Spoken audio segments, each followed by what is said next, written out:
This film begins with Billy, a boxer addicted to illegal substances, and the drugs begin to affect his daily life, making him violent and causing him to throw automatic punches without any plan. This leads to defeats in his recent fights, wasting his true potential as a boxer. After trafficking with one of his dealers, the Thai police catch him in his apartment with all the substances. Billy struggles to escape, but is eventually subdued. Because of everything they find in his possession, he is sentenced to spend a couple of years in one of the most dangerous prisons in Thailand, and while they take his mugshots, one of the guards approaches to give him heroin. On his first day in prison, he lies down next to a recently deceased inmate, and one of the prisoners tells him the old man is dead. Due to the substances in his system, Billy does not care, and the next morning the guards warn them that if they find illegal substances, they will be punished. Then after a few hours of sleep, they are taken to the yard to fill their water bottles. As he is about to return to the dormitory, one of the inmates causes an accident, and our protagonist angrily asks if he wants to fight. The guards step in to stop them, and because of the chaos he is about to cause, they lock him in solitary and then transfer him to the cell where the most dangerous gangsters are held. They begin to claim him as their own, and the gang leader interrogates him in a threatening manner. Afterward, they mock him by ordering him to do 20 push-ups. They grope him, and every time he tries to defend himself, the gang restrains him, and since he does not dare to hit them, they end up giving him some of their substances, while two inmates start insulting each other until the leader restores order. When he gets up to urinate during the night, several prisoners overpower him, and at that moment another group appears abusing the youngest inmate. Traumatized by what he witnesses, Billy returns to his bed thinking he might be next, and the following morning the inmate has taken his own life. Later, Billy tries to get painkillers from the infirmary, but the guard tells him he must pay, and when he says they are free, the guard replies that he also accepts cigarettes. Our protagonist gets angry and tries to take them by force, and when a guard attempts to stop him, he bites his neck. They brutally beat him and throw him into solitary, but thanks to one of the girls who trades cigarettes with the guards, he receives medical attention, and upon returning to the inmates, the first thing he does is front illegal substances to the gang leader. Later, he thanks the girl for her help, asks her for a couple of cigarettes, and tells her that next week he will have plenty of money in his account. He promises to pay her without fail, which allows him to get more substances and settle his debt with the gang. And in the next scene, we see the prisoners stealing a fan blade. That day, the guards wake them before dawn and notice that one of the blades is missing. They accuse the cell leader, but he claims to know nothing. They take him to the yard, and it is revealed that the blade was used to kill two guards. When they search our protagonist, the guards find heroin in his clothes, and Billy insists the shirt is not his. One of the prisoners urges him to confess, but Billy puts on the shirt to prove it is not his size, and because of this, the guards take the real culprit away and beat him until he begs for his life. The next morning, our protagonist convinces a guard to give him some heroin, and since he has no money to clear his debt, the guard tells him he must beat the Muslims.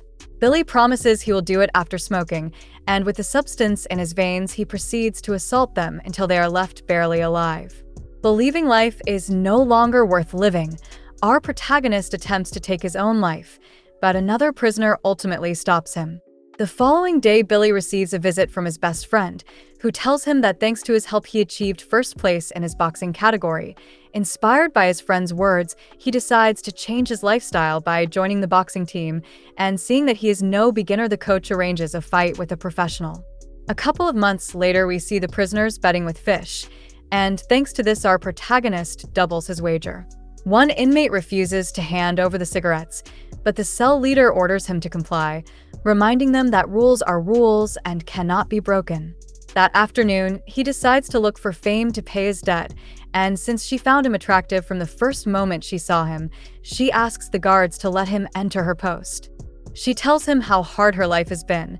They end up playing in a wild way, and later we see our protagonist fighting his first opponent and knocking him out with a powerful right hand. Later, the warden tells him he will be transferred, saying his fight was spectacular and that he has great potential to represent the Thai prison. He will move to the boxing team cell and enjoy certain privileges. He has 2 months to train before the tournament held in another prison. He will be the first foreigner to attempt to qualify for the national tournament, and before leaving, the warden hands him letters sent by his father.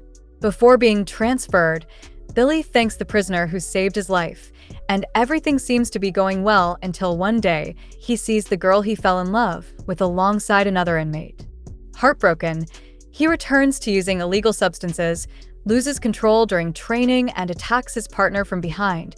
And although he is placed in solitary confinement, he continues training for the fight. When he returns to his cell, his teammate tries to hit him, but the others stop him, and our protagonist apologizes. As time passes, the boxers are given a musical show, during which Fame dedicates a song to win him back. After training with the team, the gang appears to collect the debt, and Billy tells them he will earn money from the fight representing the prison, and just needs time. They hit him to intimidate him. One of them draws blood with a syringe and threatens to infect him with HIV, warning that if he loses the fight, they will kill him. While training, the drugs begin to take a toll on his body, and due to substance abuse and boxing injuries, he suffers an internal tear. If he fights again, he could bleed to death. Yet with few options, Billy takes the risk and steps into the ring. After landing several blows and dominating the match, he knocks out his opponent with an elbow, but because of repeated strikes to the abdomen, he collapses from the tear. After receiving medical attention, Billy has the chance to escape, but he chooses not to and returns to the hospital on his own. Some time later, he receives an unexpected visit from his father, who is revealed to be the real person on whom this story is based. The film ends with a message explaining that after serving 3 years, Billy is transferred to a prison in the United Kingdom and later released thanks to the King of Thailand. He writes a book titled A Prayer Before Dawn, which becomes a best-selling literary work, and he dedicates his life to helping other addicts overcome their addictions.